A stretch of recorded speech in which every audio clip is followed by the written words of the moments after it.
hidupku. Amin. Berdoa setiap hari,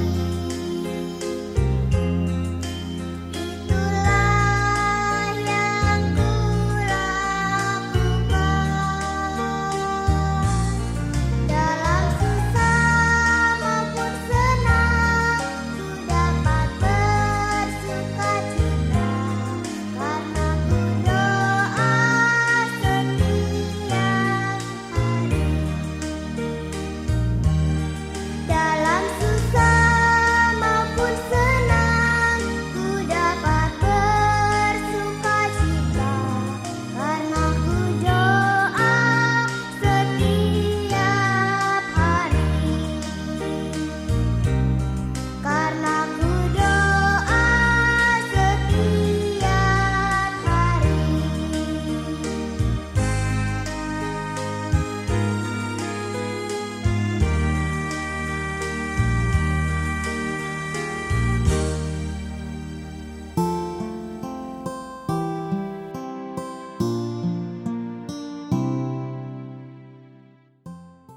Halo adik-adik, selamat bergabung dalam Renungan Harian Anak. Hari ini, mari kita menenangkan hati kita untuk merenungkan firman Tuhan. Kiranya Roh Kudus menolong kita untuk mengerti dan melakukan firman-Nya. Firman Tuhan hari ini diambil dari Kejadian 18 ayat 27 yang berbunyi, Abraham menyahut, "Sesungguhnya aku telah memberanikan diri berkata kepada Tuhan, walaupun aku debu dan abu." Adik-adik, pernahkah kalian mendengar kata doa syafaat? Apakah doa syafaat itu? Doa syafaat adalah doa bagi orang lain. Orang yang berdoa syafaat berdoa kepada Tuhan, mewakilkan orang yang didoakannya. Alkitab mencatat satu contoh doa syafaat yang dilakukan oleh Abraham untuk orang-orang di kota Sodom. Sodom adalah kota yang subur dan indah, tetapi penduduknya jahat sekali. Mereka menindas orang lemah, merampok, membunuh, laki-laki menikah dengan laki-laki, perempuan menikah dengan perempuan, dan masih banyak dosa lain yang semuanya adalah kekejian di hadapan Tuhan. Dan Tuhan hendak memusnahkan kota Sodom. Tuhan memberitahukan niatnya kepada Abraham.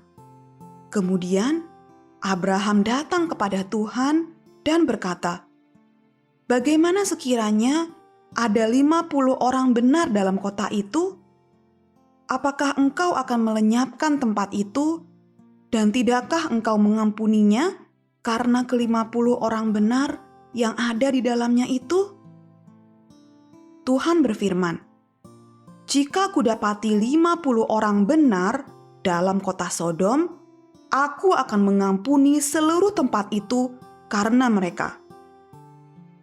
Abraham menyahut, "Sesungguhnya aku telah memberanikan diri berkata kepada Tuhan, walaupun aku debu dan abu." Kemudian Abraham berkata, "Bagaimana kalau terdapat 40 orang benar di sana?" Tuhan menjawab bahwa Ia akan mengampuni kota tersebut. Abraham memberanikan diri lagi untuk berkata kepada Tuhan, "Bagaimana kalau ada 30 orang benar di sana?" Tuhan berkata bahwa Dia akan mengampuni kota itu. Abraham bertanya, "Bagaimana kalau ada 20 orang benar?" Jawaban Tuhan tetap sama kepada Abraham. Sekali lagi, Abraham datang memohon kepada Tuhan, "Bagaimana kalau ada 10 orang benar di kota Sodom itu?"